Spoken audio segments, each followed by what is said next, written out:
Hello students, आशा करता हूँ आप सब बहुत अच्छे होंगे और अच्छे से पढ़ रहे होंगे।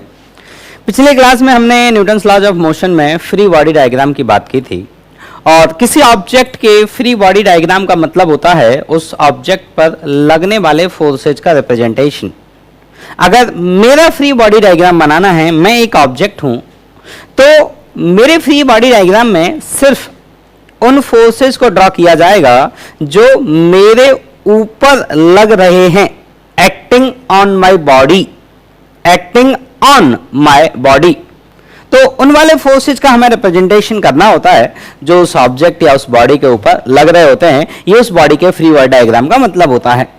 ये बॉडी जिस पर फोर्स लगा रही है, ये बॉडी जो फोर्स लगा रही है, जिन पर फोर्स लगा रही है, उनका रिप्रेजेंटेशन नहीं करना होता, सिर्फ उनका करना होता है जो बॉडी पे लग रहे हैं। और फ्री बॉडी डायग्राम बनाने के लिए अभी मोस्टली हमें तीन फोर्सेस से काम पड़ेगा, नॉर्मल, टेंशन एंड एमजी। और पिछले क्लास में मैंने कुछ एक दो फ्री बॉडी डायग्राम बताए भी थे और फिर मैंने एक्शन रिएक्शन पेयर भी बताए थे कि एक्शन रिएक्शन पेयर हम लोग कैसे पता करते हैं। अब मैं आगे और चलता हूं और फ्री बॉडी डायग्राम हम फिर से बनाते हैं, क्योंकि हमें फ्री बॉडी डायग्राम बनाना बहुत सीखना पड़ेगा अच्छे से, क्योंकि फिजिक्स में आने वाले हर सवाल में हमें फ्री बॉडी डायग्राम से बहुत जरूरत पड़ेगी। ठीक है, तो मैं एक फ्री बॉडी डायग्राम बनाता हूं, बहुत ध्यान से देखना। एक ब्लॉक है और एक दूसरा ब्लॉक है और एक तीसरा ब्लॉक है और ये अर्थ पर रखे हैं तीनों ब्लॉक। इन तीनों का मास आप कंसीडर कर सकते हैं m1, m2, m3। This is m1, this is m2 and this is m3। और इनका फ्री बॉडी डायग्राम आपको बनाना है। Draw the FVD of m1, m2 and m3। कैसे ड्रॉ किया जाएगा मैं ड्रॉ करके दिखाता हूं। पहले हम m1 का FVD बनाते हैं। तो m1 वाले का जब FVD बनाएंगे तो धरती ने जो m1 वाले पर लगाया वो है m1g।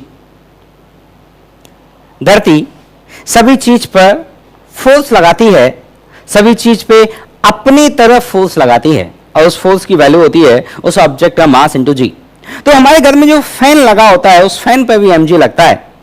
ठीक, और अब कोई भी चीज, जैसे आपने एक पत्थर फेंका हवा में, तो अगर वो पत्थर है और उस पत्थर को आपने हवा में फेंका, अब आप सोचिए वो पत्थर हवा में है, तो जब वो पत्थर हवा में है तब भी अर्थ फोर्स लगाती है, डाउन लगाती है mg। ठीक, हमेशा mg। और जो एरोप्लेन उड़ रहे होते हैं उन पर भी फोर्स लगाती है, चिड़िया उड़ रही होती है उन पर भी फोर्स लगाती है, अर्थ हर चीज पर mg फोर्स लगाती है। ठीक है, बारिश की बूंदें जो गिरती है उन पर भी अर्थ फोर्स लगाती है, हर चीज पे अर्थ फोर्स लगाती है।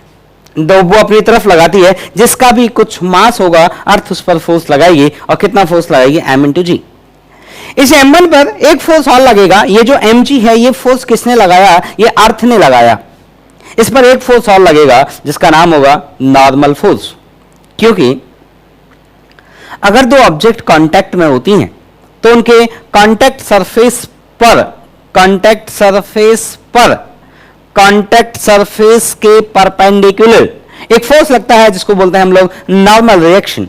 और वो नॉर्मल रिएक्शन हमेशा सरफेस को दबाता है, सरफेस पर लगता है और सरफेस को दबाता है। तो अगर हम इस ब्लॉक की सरफेस की बात करें तो इस ब्लॉक का कौन सा सरफेस कांटेक्ट में है? बॉटम सरफेस कांटेक्ट में है। तो जो फोर्स लगेगा वो किस पे लगेगा? बॉटम सरफेस पे लगेगा। और कैसे लगेगा? सरफेस को दबाते हुए लगेगा, ऐसे।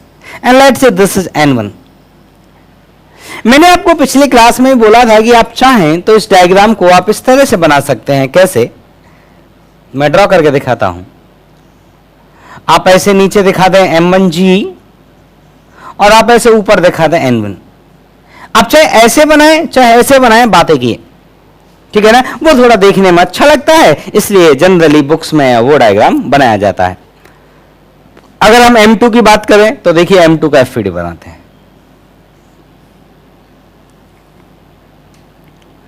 m2 पे अर्थ फोर्स लगाएगी। m2 पे क्या करेगी? अर्थ फोर्स लगाएगी। अर्थ जो फोर्स लगाती है वो किस के कारण लगाती है? उस ऑब्जेक्ट के मास के कारण अर्थ उस पर फोर्स लगाती है। अर्थ को उस ऑब्जेक्ट के मास से मतलब है और किसी चीज से मतलब नहीं है। अगर उसका मास है तो अर्थ उस पर फोर्स लगाएगी। ठीक है ना? तो ये जो हमारा ब्लॉक है, इस ब्लॉक के पास कुछ मास है, तो अर्थ इस पे एक फोर्स लगाएगी, that is a gravitational force. Sorry, कितना लगाएगी? m2g। इस हमारे m2 वाले ब्लॉक का दो सरफेस पे कांटेक्ट है। इस m2 ब्लॉक की अपर सरफेस भी किसी के साथ कांटेक्ट में है, और m2 ब्लॉक के जो बॉटम सरफेस है वो भी किसी के साथ कांटेक्ट में है। मैंने आपको बताया कि जितनी जगह कांटेक्ट होता है, जितनी सरफेसेस पर कांटेक्ट होता है, उतनी सरफेसेस पे नॉर्मल रिएक्शन लगता है, और जो नॉर्मल रिएक्शन लगता है वो सरफेस के परपेंडिकुलर लगता है और सरफेस को दबाते हुए लगता है। इसका मतलब इसकी जो अपर सरफेस है और जो इसकी बॉटम सरफेस है, ये दोनों ही सरफेस कांटेक्ट में है। तो अपर सरफेस किसके साथ कांटेक्ट में है? m1 वाले के साथ। तो हमारा जो अपर सरफेस है वो m1 के साथ कांटेक्ट में है, मतलब m1 और m2 इनकी सरफेसेस कांटेक्ट में है। तो m1 की सरफेस पर भी फोर्स लगेगा और m2 की सरफेस पर भी फोर्स लगेगा, क्योंकि ये दोनों सरफेस कांटेक्ट में है, और m2 की सरफेस m1 के सरफेस पर लगाएगी और m1 की सरफेस m2 के सरफेस पर लगाएगी। तो ये जो L1 है ये किसने लगाया? इसे m2 की सरफेस ने लगाया। ठीक है, अब मान लीजिए हम किसी को थप्पड़ मारते हैं तो ये तो थोड़ी बोलते हैं कि हमारे हाथ ने मारा। अरे हमने ही मारा ना, क्योंकि वो हाथ तो हमारा ही है। किसी को हमने थप्पड़ मारा तो ऐसे बोलते हैं कि हमने नहीं मारा, हमारे हाथ ने मारा, ऐसा नहीं बोलते। अरे वो हाथ भी तो आपका ही है, नाम तो आपका ही आएगा। अब m2 की सरफेस फोर्स लगाए तो नाम तो m2 का ही आएगा ना। फोर्स किसने लगाया? m2 ने, क्योंकि सरफेस किसकी थी? m2 की। थप्पड़ किसने मारा? हाथ ने। हाथ किसका था? हमारा। तो नाम तो हमारा ही आएगा ना। ठीक, तो m2 की सरफेस ने m1 की सरफेस पर फोर्स लगाया, इसी कारण m1 की सरफेस m2 की सरफेस पर भी फोर्स लगाई। That is Newton third law. तो इसने इस पर फोर्स लगाया तो ये इस पर फोर्स लगाएगा, तो this is n1। Equal magnitude and opposite direction. Check कर लीजिए, this is action reaction n1 n1।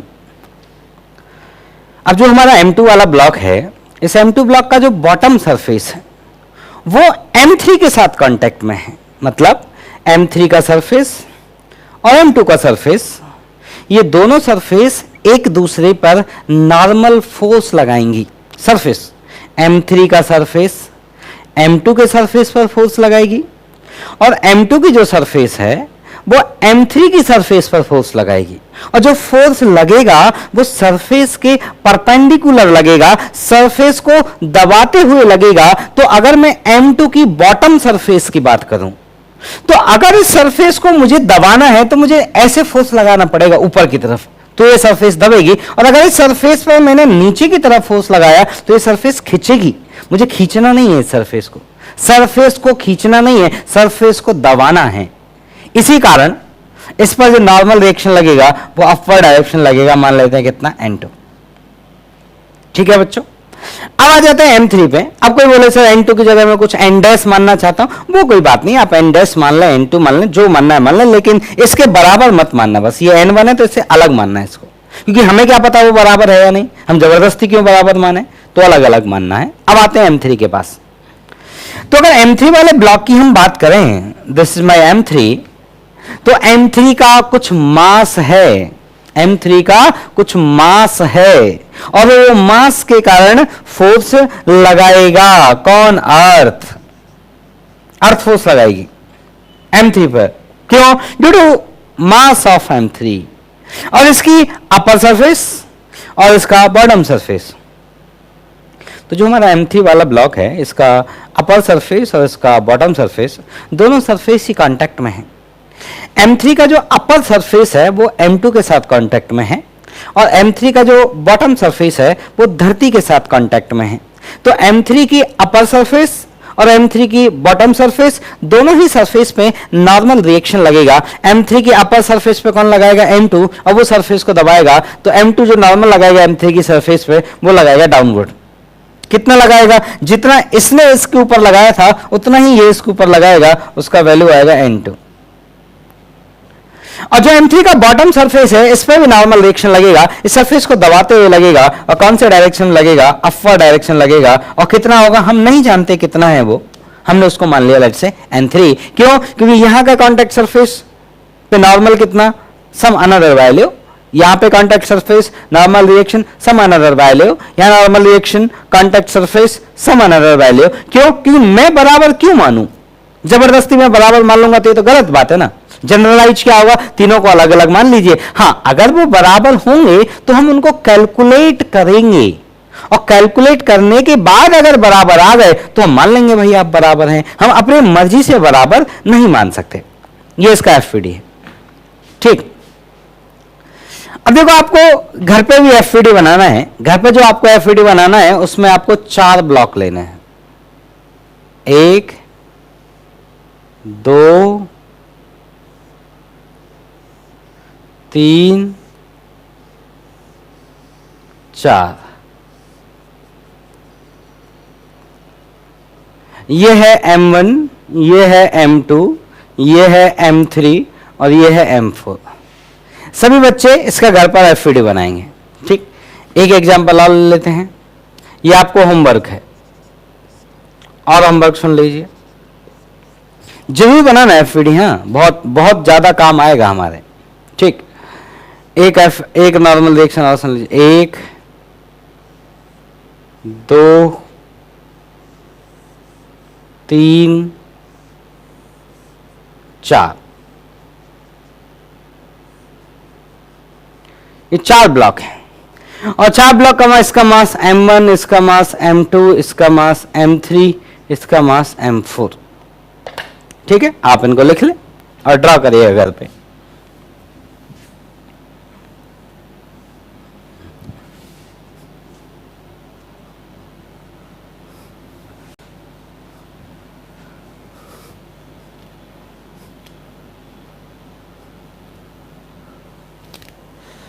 अब चलिए, अब मैं थोड़ा और कॉन्फ़िगरेशन लेता हूं। ब्लॉक वाला आप सीख गए हैं, अब मैं और कॉन्फ़िगरेशन लेता हूं। जैसे मान लीजिए बेटा, एक बॉल है और एक स्फेरिकल बॉल है। आप इसे आयरन बॉल है, कोई भी बॉल समझ सकते हैं, एक स्फेरिकल बॉल है, और यहां एक ये वर्टिकल सरफेस और ये एक इंक्लाइन सरफेस। इन दो सरफेस के बीच में ये बॉल फंसी हुई है।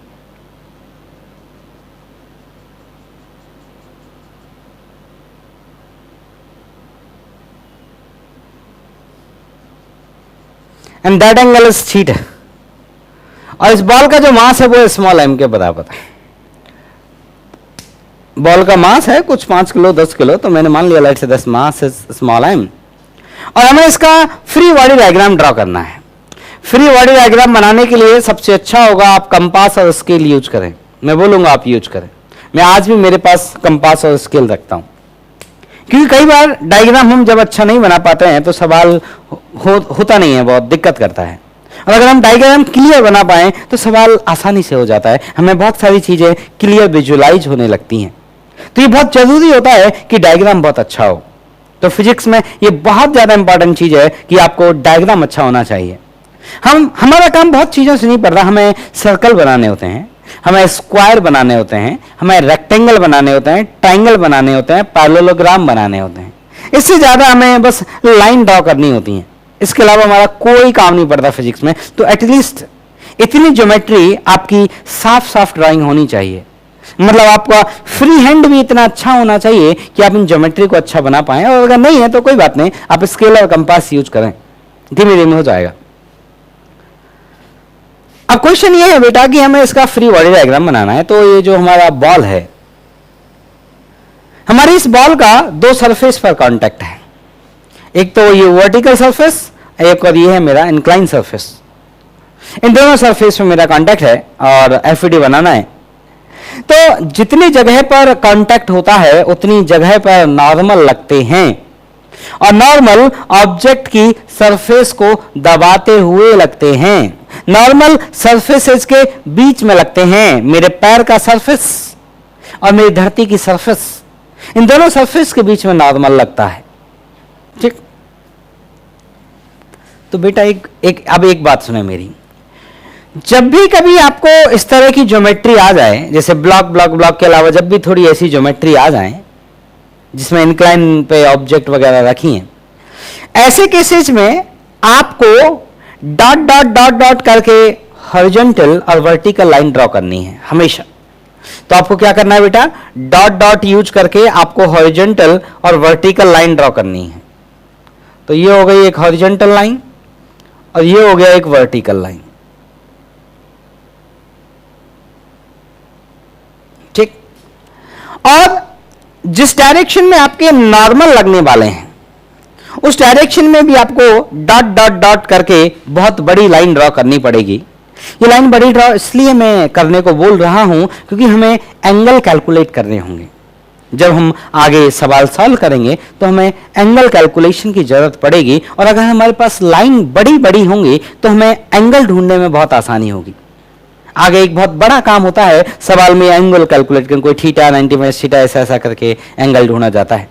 उसका एक अल्टरनेट तरीका भी होता है, वो भी मैं आपको सिखाऊंगा। तो एक आपको डॉट डॉट डॉट लाइन और बनानी है, और ये वो डॉट डॉट डॉट वाली लाइन है। आपने कोई फोर्सेज नहीं बनाए हैं, आपने सिर्फ डॉट डॉट डॉट करके लाइन बनाई है। मैं इनको रेफरेंस लाइन नाम देता हूं। तो इनको हम क्या बोलते हैं कि हमने रेफरेंस लाइन ड्रॉ कर ली। अब हम फोर्सेस ड्रॉ करेंगे, मतलब अब इसका हम फ्री बॉडी डायग्राम ड्रॉ करेंगे। अब यहां वाला नॉर्मल के अलोंग ऑलरेडी ये डॉटेड लाइन थी, इसलिए मुझे एक डॉटेड लाइन और नहीं बनानी पड़ी। अगर इस नॉर्मल के अलोंग ये डॉटेड लाइन नहीं होती तो मुझे इस नॉर्मल के अलोंग भी एक डॉटेड लाइन बनानी पड़ती। अब मैं आपको फ्री बॉडी डायग्राम बना के दिखा रहा हूं, बहुत ध्यान से देखना बच्चों।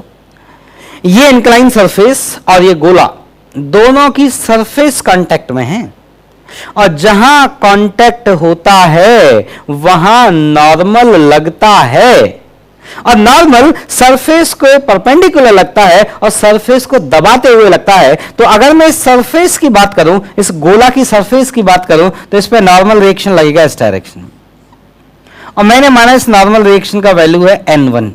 मैं नहीं जानता उसका वैल्यू कितना है, तो मैंने मान लिया n1। ये नॉर्मल किसने लगाया? ये इंक्लाइन सरफेस ने लगाया। किसके ऊपर? स्फीयर की सरफेस पर।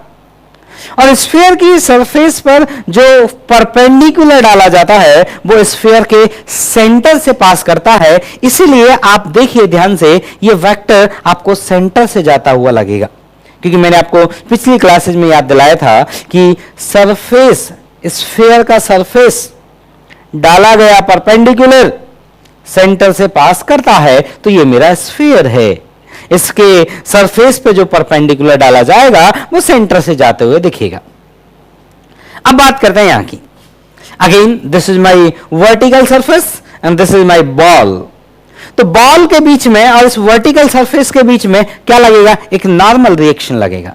नॉर्मल रिएक्शन इस सरफेस को दबाते हुए लगेगा। तो मुझे बताइए, इस बॉल के सरफेस पे, इस स्फीयर के सरफेस पे जो यहां से नॉर्मल रिएक्शन लगेगा वो सरफेस को दबाते हुए लगेगा इस डायरेक्शन में, और मैंने माना उसका वैल्यू कितना है? n2।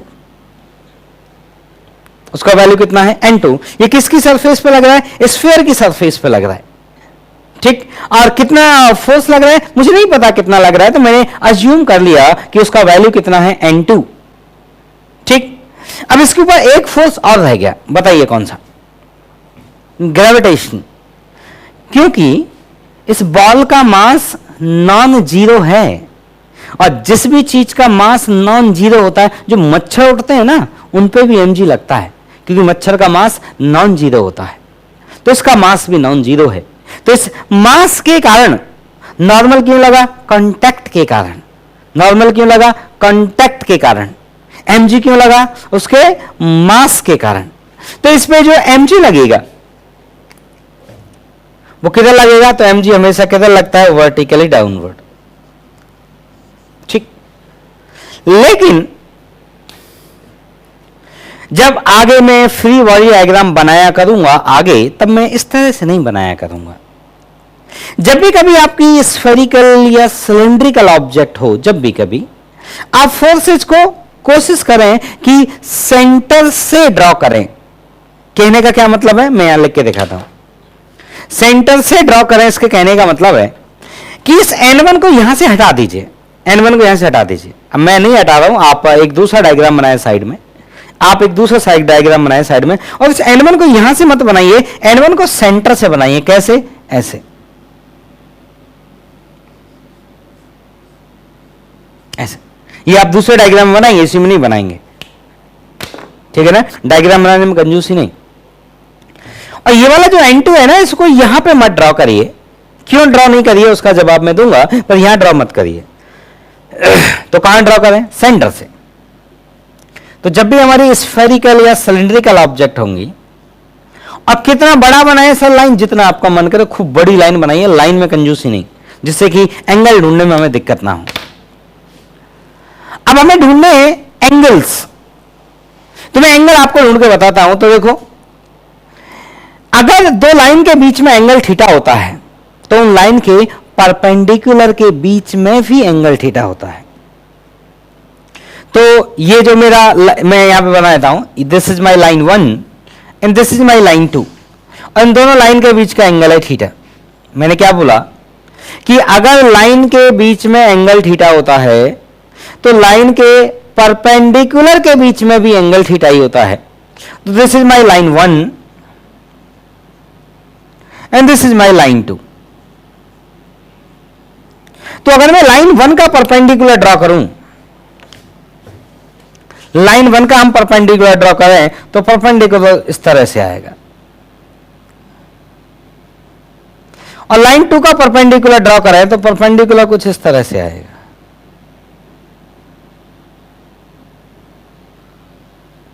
और इन दोनों लाइन के बीच, इन दोनों के परपेंडिकुलर के बीच में भी जो एंगल होगा वो थीटा के बराबर ही होगा। इसलिए मैं इसको ऐसे बोलता हूं कि अगर दो लाइन के बीच में एंगल थीटा है तो उनके परपेंडिकुलर के बीच में भी एंगल क्या आएगा बेटा? थीटा। तो that angle is also theta. अब यहां पे इसी बात को हम अप्लाई करते हैं। ये है हमारा horizontal line, this is my horizontal line and this is my vertical line.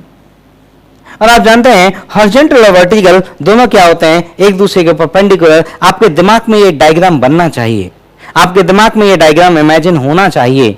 जब मैं हॉरिजॉन्टल और वर्टिकल शब्द इस्तेमाल करूं तो शब्द इस्तेमाल करते ही आपके दिमाग में ये डायग्राम बनना चाहिए कि एक हॉरिजॉन्टल लाइन और एक वर्टिकल लाइन। अगेन, ये है मेरा इंक्लाइन सरफेस, और जो नॉर्मल होता है वो कॉन्टेक्ट सरफेस के परपेंडिकुलर होता है, वो इसकी कॉन्टेक्ट सरफेस और इसकी दोनों के परपेंडिकुलर होता है। तो ये वाला जो लाइन है मेरा, ये वाला जो लाइन है, ये वाला लाइन ये इस इंक्लाइन लाइन के परपेंडिकुलर है, और जो ये वाला मेरा लाइन है ये इस हॉरिजॉन्टल लाइन के परपेंडिकुलर है। और ये एंगल अगर थीटा है तो ये एंगल कितना आएगा? थीटा। और ये एंगल अगर थीटा आ गया तब आप जानते हैं ये 90 माइनस थीटा होगा, और ये थीटा है तो ये अपोजिट एंगल थीटा होगा। फिर आप सारे एंगल आसानी से लिख सकते हैं। लिख लो बेटा इसको। तो फ्री बॉडी डायग्राम जो मैंने ये red and green and black ये जो सेंटर वाला बनाया है, आगे से ऐसा ही डायग्राम बनाया जाएगा।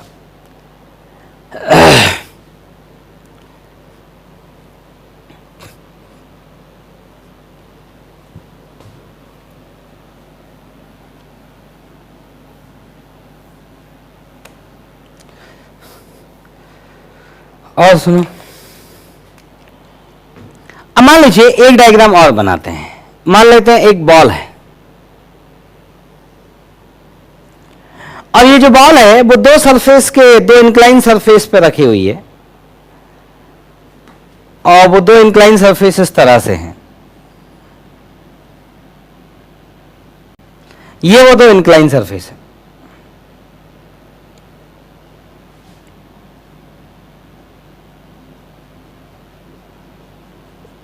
ये एंगल मान लेते हैं अल्फा है, ये एंगल मान लेते हैं बीटा है। These are two incline surfaces,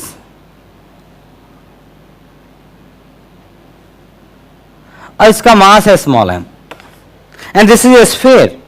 और मेरा क्वेश्चन है draw the free body diagram of this sphere. Draw करिए। ये बात मैटर करेगा जो मैंने आपको सिखाया कि आप एंगल किस तरह से ढूंढते हैं, और यहां पे आपको एंगल भी ढूंढने हैं। ठीक है, सॉल्व करो। देखो मैं बताता हूं। पहली बात तो एक ये समझ लो कि mg वाला वर्टिकल लाइन हमें हमेशा बनाना है। तो एक वर्टिकल लाइन और एक हॉरिजॉन्टल लाइन, डॉट डॉट वाला वर्टिकल लाइन, डॉट डॉट वाला हॉरिजॉन्टल लाइन हमें हमेशा ड्रॉ करना है, ऑलवेज ड्रॉ करना है, चाहे उसकी जरूरत हो या ना हो। वर्टिकल का तो आपको हमेशा जरूरत पड़ेगा क्योंकि mg हमेशा उधर लगेगा। तो हॉरिजॉन्टल लाइन भी आपको हमेशा बनानी है। तो सबसे पहले मैं एक हॉरिजॉन्टल लाइन और एक वर्टिकल लाइन ड्रॉ कर लेता हूं। ठीक, तो देखिएगा,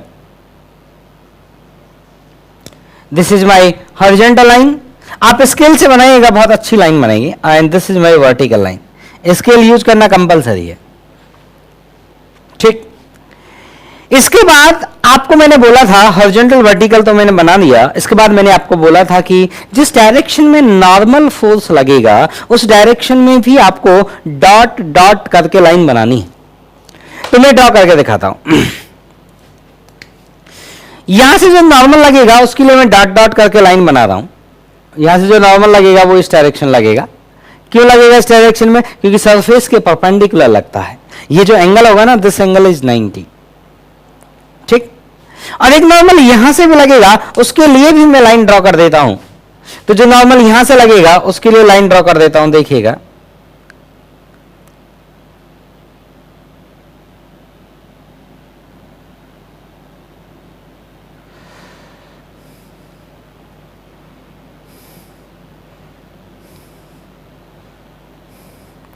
ये एक लाइन है, ठीक। ये किसके परपेंडिकुलर है? ये वाली लाइन। ये वाली लाइन इस सरफेस के परपेंडिकुलर है,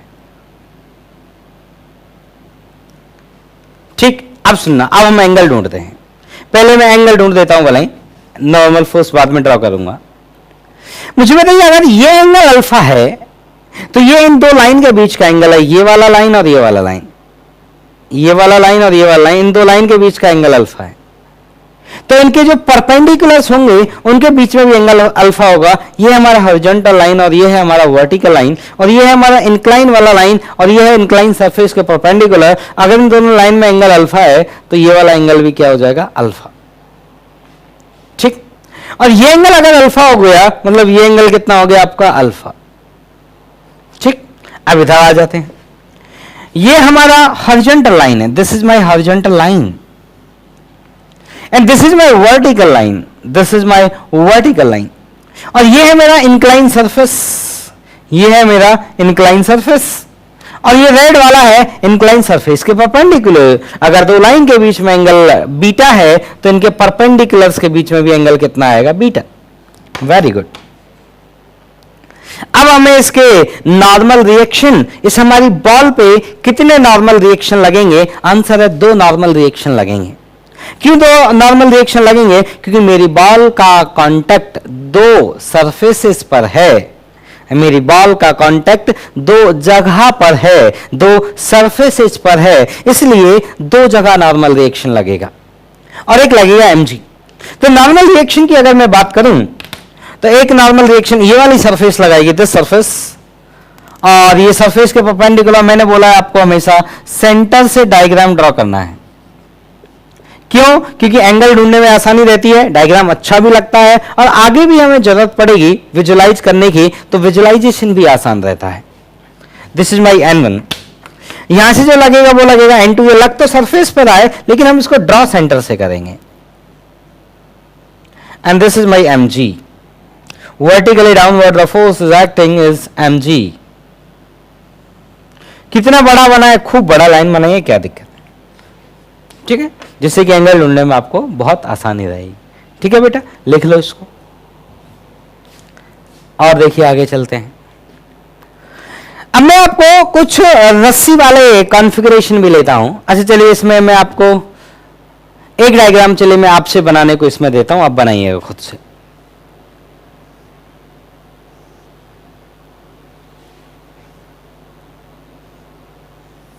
ये आपका होमवर्क है,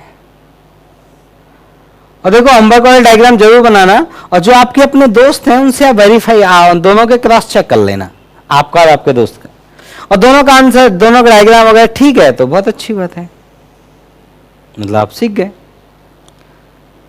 तो एक स्फीयर है और एक ब्लॉक है। एक कौन है बेटा? स्फीयर है और एक ब्लॉक है। इनके मासेज आपको मैंने दिए हैं, और ये जो एंगल है यहां पे हॉरिजॉन्टल से, दैट एंगल इज थीटा।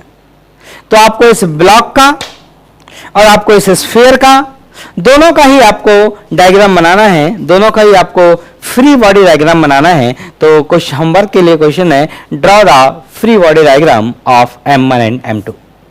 ये आप ड्रॉ करिएगा घर पे। और देखिए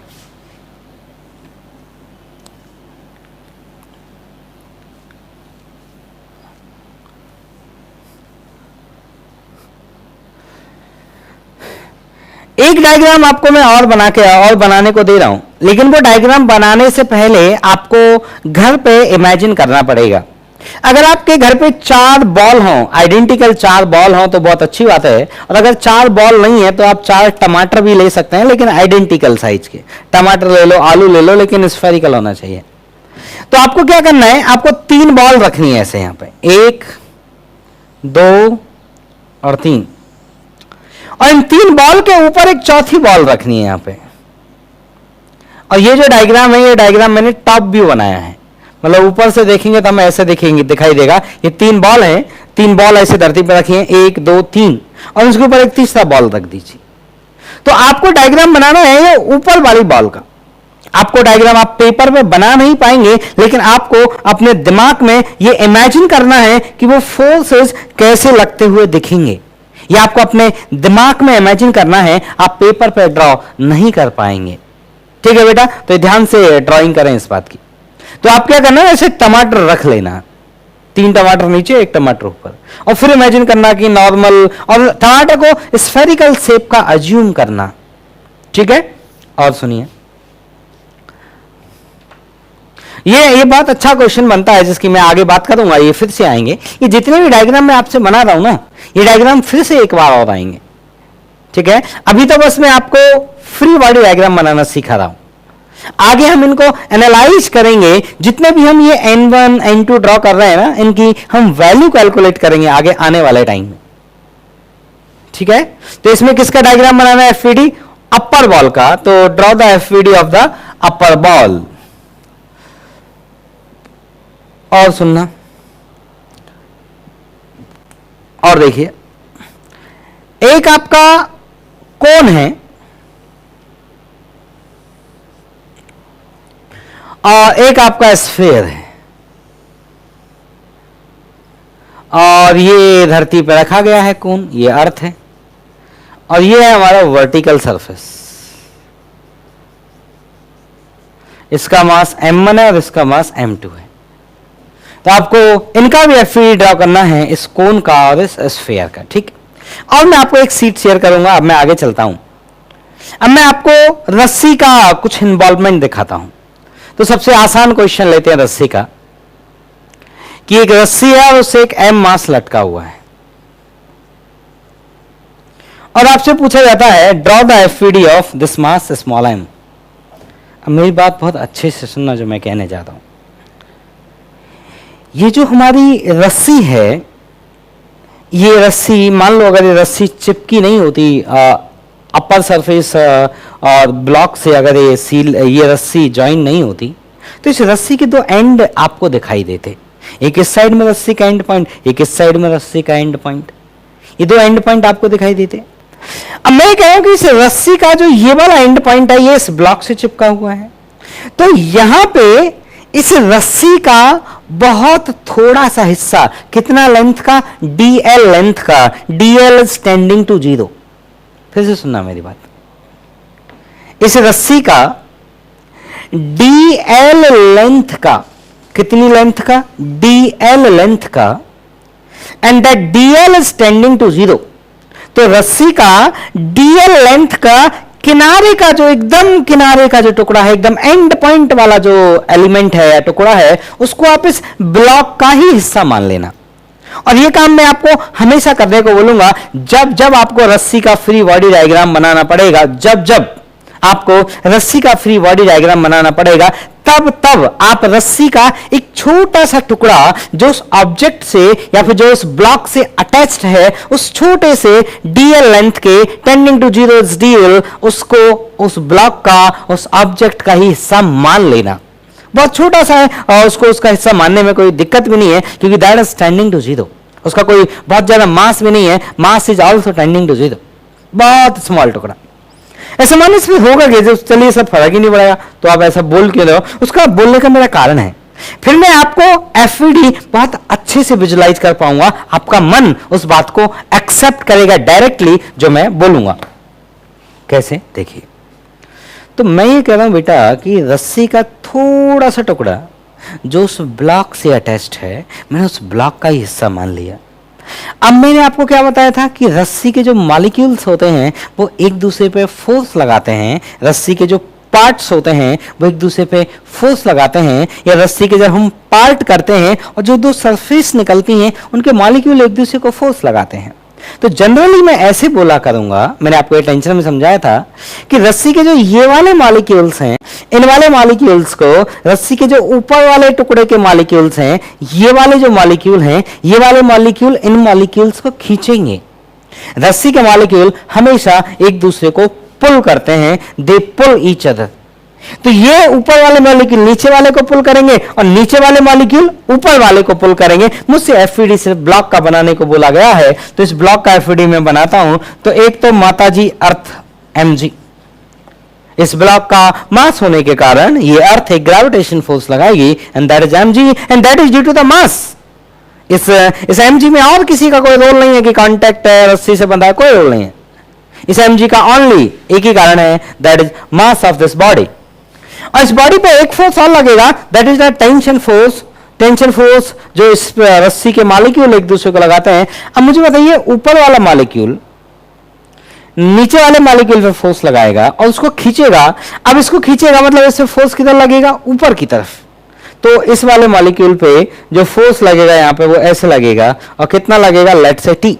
ऐसा ट्रेडिशन है कि टेंशन को हम टी से दिखाते हैं, ठीक है। तो this is the free body diagram of this block. आपको ये बोलता है कि सर इस रस्सी का फ्री बॉडी डायग्राम भी बनाई दो, तो देखो रस्सी का बनाता हूं। ऊपर वाली रस्सी का पूरा डायग्राम नहीं, मैं थोड़ा हाफ डायग्राम उसका बना के दिखाता हूं। ये रस्सी है। अब मुझे बता, इस वाले मॉलिक्यूल को इसके ऊपर वाले ने खींचा था, तो ये वाला जो मॉलिक्यूल है, ये वाला इसको खींचेगा, पुल करेगा। तो ये वाला उसको खींचेगा मतलब अपने तरफ फोर्स लगाएगा। तो ये वाले मॉलिक्यूल पे इसके नीचे वाला जो मॉलिक्यूल है, कौन सा? ये वाला मॉलिक्यूल, वो इसको खींचेगा, उतने ही फोर्स से खींचेगा जितने फोर्स से उसने इसको खींचा था, ठीक है। लिख लो इसको। हम लोगों ने कुछ एफईडी सीखे हैं और अभी हम और एफईडी सीखेंगे। और मैं अगेन बोल रहा हूं कि फ्री बॉडी डायग्राम बहुत बहुत बहुत इंपॉर्टेंट चीज है, जिसको आपको बहुत अच्छे से सीखना है। मैं तो बोलूंगा इसे सीखने में अगर आपको दिन भर लगाना पड़े तो लगा दीजिएगा, क्योंकि ये अगर नहीं सीखे तो फिजिक्स नहीं सीख पाओगे, ठीक है। इसलिए फ्री बॉडी डायग्राम की बहुत अच्छे से प्रैक्टिस करें, और किसी भी तरह की कोई दिक्कत हो, आपस में कोई आपका अच्छा दोस्त हो जो अच्छा पढ़ता हो, जिसको अच्छे से समझ आता हो, उससे डिस्कस करें, और नहीं तो फिर सीधा मेरे से डिस्कस करें, ठीक है। और किसी भी तरह की कोई बात हो तो बताएं, उसका समाधान किया जाएगा, ठीक है। तो इसको पढ़िए। और मैं अगेन फिर से बोल रहा हूं, एनएलएम में हम लोगों को बहुत ज्यादा होमवर्क करने की जरूरत है, बहुत बहुत बहुत ज्यादा। मैं हर क्लास में यही बोल रहा हूं, मैं फिर आज बोल रहा हूं। इस बात की इंपॉर्टेंस समझिए कि मैं इतना ज्यादा क्यों बोल रहा हूं। आप किसी से भी जो आपके सीनियर्स हैं उनसे आप पूछ सकते हैं कि एनएलएम फिजिक्स में कितना इंपॉर्टेंट है। वो आपको ये बताएंगे कि अगर आपको एनएलएम नहीं आया तो आप फिजिक्स में कुछ नहीं सीख पाओगे। इसलिए एनएलएम में हमें, अब जब ये इतना इतना इंपॉर्टेंट हो जाता है तो हमें इसमें बहुत बहुत बहुत ज्यादा होमवर्क इसमें करना चाहिए। तो एचसी वर्मा इसका सॉल्व करेंगे, सीट्स इसका सॉल्व करेंगे, और एक टीएमएच एक बुक आती है डीसी पांडे, और एक टीएमएच भी आती है। तो मैं क्या करूंगा, टीएमएच का मैं शेयर कर दूंगा पीडीएफ आप लोग के साथ, ठीक है। उसको सॉल्व जरूर करना। मतलब एनएलएम में कम से कम नहीं तो 1-2 हजार क्वेश्चन आपको सॉल्व करने हैं, और अगर आप एनएलएम में 1-2 हजार सॉल्व कर दीजिए तो मैं गारंटी लेता हूं कि फिजिक्स में ऐसा कोई क्वेश्चन नहीं होगा जो आपसे कभी फंसेगा, ठीक है बेटा। तो चलिए पढ़िए, फिर आपसे मिलते हैं नेक्स्ट